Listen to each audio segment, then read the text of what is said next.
नमस्कार, कसे आहात सर्व? मस्त आहात ना? मस्तच राहा. सर्वांना सर्वप्रथम श्री स्वामी समर्थ.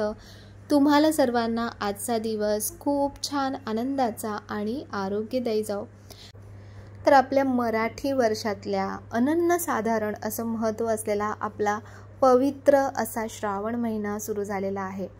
आषाढी देवशयनी एकादशीला ब्रह्मांडाचं जे पालकर्ता असतं ना, ते श्री विष्णू असं म्हणतात की ते योगनिद्रेत जातात आणि त्यामुळे चातुर्मास काळात ब्रह्मांडाचे जे पालकत्व आहे ते भगवान महादेवांकडे म्हणजे शिवशंकरांकडे आलेलं असतं. म्हणून श्रावण महिना हा शिवपूजनासाठी सर्वोत्तम मानला जातो. श्रावण महिन्यातील प्रत्येक सोमवारी शंकरांचं विशेष पूजन करून आपण शिवामूठ वाहतो.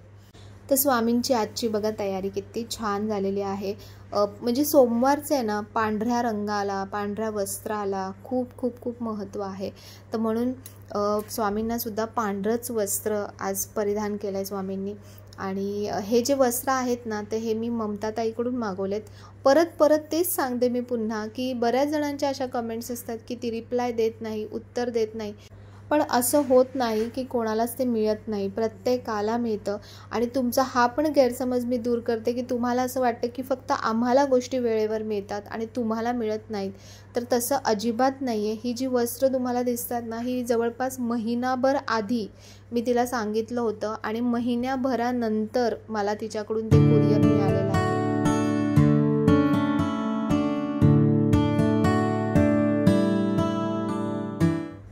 आपली भारतीय संस्कृती आणि परंपरा या प्राचीन काळापासून ना अव्याहतपणे सुरू आहेत आणि काळानुरूप त्यात अनेक सुधारणासुद्धा झाल्या आहेत.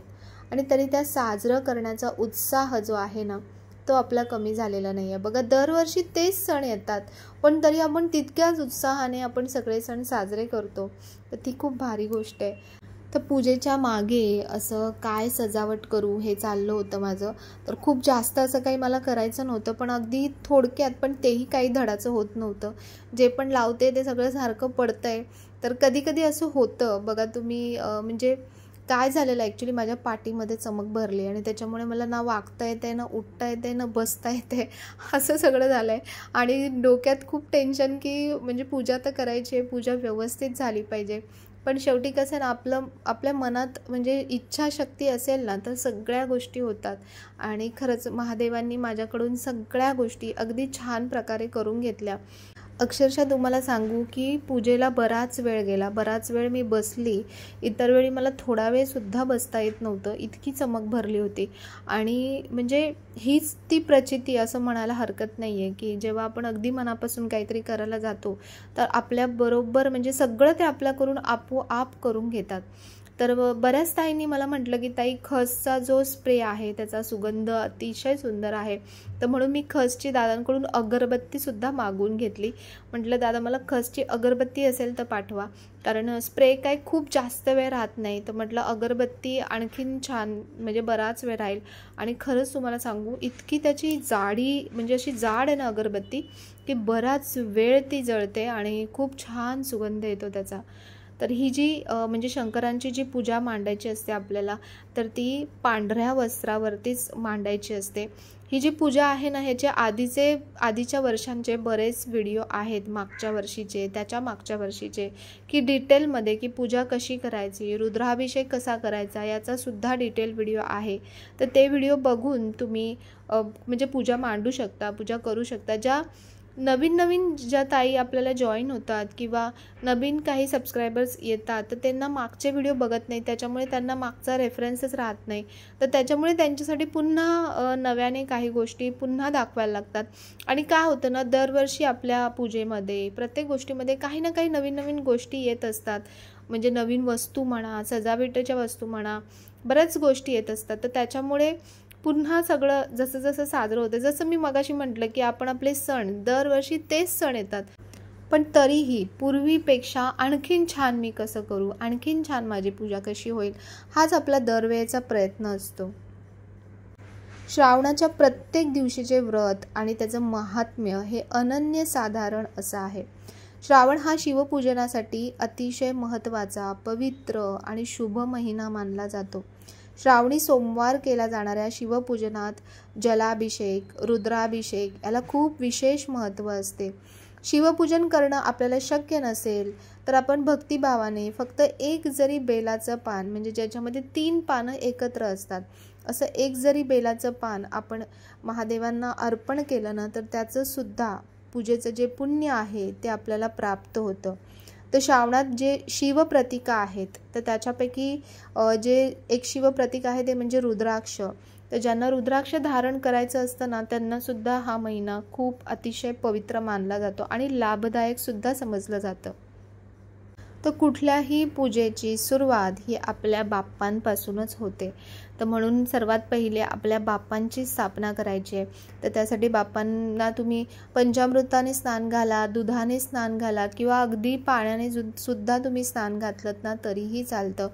तर बरेच ताई विचारतात की हे अभिषेक पात्र कुठून घेतलंयस. तर बघा, तुमच्या कमेंटला असं होत नाही की मी रिप्लाय देत नाही. कधी कधी असं होत असेल की राहत असेल, पण बऱ्याचदा रिप्लाय दिलेले असतात, पण तरीही पुन्हा तेच प्रश्न परत परत विचारले जातात. तर तरीही मी तुम्हाला सांगते की ही जी थाली तुम्हाला दिसते ना, ही एका ताईने मला पाठवली होती आणि ही ॲमेझॉनवरती सुद्धा अवेलेबल आहे. त्याची लिंक मी तुम्हाला डिस्क्रिप्शन बॉक्समध्ये देईन, तर तुम्ही तिथे जाऊन ती चेक करू शकता किंवा कमेंट सेक्शनमध्ये सुद्धा तुम्हाला पिन करेल. छान आहे.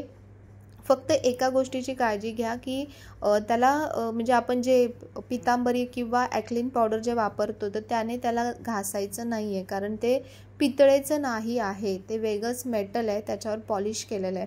तर त्याच्यामुळे फक्त ते नॉर्मल आपल्या लिक्विडने पुसून घेतलं ना तरी ते अगदी मस्त स्वच्छ होऊन जातं. आणि दुसरी महत्त्वाची गोष्ट म्हणजे की छान आहे, ते अजिबात काळं पडत नाही आहे. तर इथे छान बघा, आता आपली गणपती बाप्पांची स्थापना झालेली आहे. आणि दुसरं म्हणजे याच्यामध्ये आणखीन एक छान गोष्ट होती की ती म्हणजे पहिला श्रावण सोमवार होता, परत आज दुर्वा गणपती व्रतसुद्धा होतं, म्हणजे विनायकी चतुर्थी होती. तर त्यामुळे छान गणपती बाप्पांना दुर्वा अर्पण केल्या, त्यांची पूर्ण छान पूजा झाली. त्यानंतर हे आहे रुद्रयंत्र. तर बऱ्याच जणांना ह्याच्यामध्ये कन्फ्युजन असतं की श्रीयंत्र, रुद्रयंत्र हे काय आहे, वेगवेगळं प्रकार. तर रुद्रयंत्र जे आहे ना ते महादेवांना, म्हणजे महादेवांचे यंत्र आहे, त्यांना ते समर्पित केलेलं आहे. तर जेव्हाही तुम्हाला रुद्रयंत्राचं खूप महत्त्व आहे, रुद्रयंत्राची स्थापना कशी करायची, त्याची पूजा कशी करायची याचा डिटेल व्हिडिओ चॅनलवरती आहे. रुद्राभिषेक केल्यानंतर रुद्राभिषेकचे जे पाणी आहे ते तुम्ही कुठल्याही आजारी व्यक्तीला दिलत ना तर त्याला आजारातून बाहेर येण्यासाठी त्यामुळे खूप मदत होते. कोणी व्यसनाधीन व्यक्ती असेल तर त्यालासुद्धा तुम्ही रुद्राभिषेकचं पाणी दिलं तर त्याने सुद्धा खूप म्हणजे त्या व्यक्तीमध्ये फरक पडतो. तर रुद्राभिषेक करताना जे आपलं नित्यसेवा मंत्र स्तोत्रपटांचं जे पुस्तक आहे ना त्याच्यामध्ये संपूर्ण रुद्राभिषेक कसा वाचायचा, काय वाचायचं ते दिलेलं आहे. संस्कृतमध्ये सुद्धा दिलं आहे, प्राकृतमध्ये सुद्धा दिलेलं आहे. तुम्हाला जे जमत असेल ते तुम्ही वाचू शकता किंवा अगदीच तेही जमत नसेल तर यूट्यूबवरती दिंडोरी प्रणित रुद्राभिषेक दिलेला आहे, तर तो तुम्ही लावायचा. जवळपास त्याला 20-25 मिनटं लागतात रुद्राभिषेक व्हायला. तर समोर महादेवांची पिंड ठेवायची, त्याच्यावरती अभिषेक चालू ठेवायचा आणि खाली आपण हाताने रुद्रयंत्रावरती अभिषेक करायचा. तो कसा करायचा तसं आधी सांगितलं की त्याचा डिटेल व्हिडिओ आपल्या चॅनलवरती आहे, तर तिथे जाऊन तुम्ही बघू शकता. तर जसं श्रीयंत्राला आपण कमळगट्ट्याची माळ लावतो ना, तर तसंच रुद्रयंत्राला जी रुद्राक्षाची माळ असते ना ती रुद्रयंत्राभोवती ठेवायची आहे. तर आता मी महादेवांचा अभिषेक करते.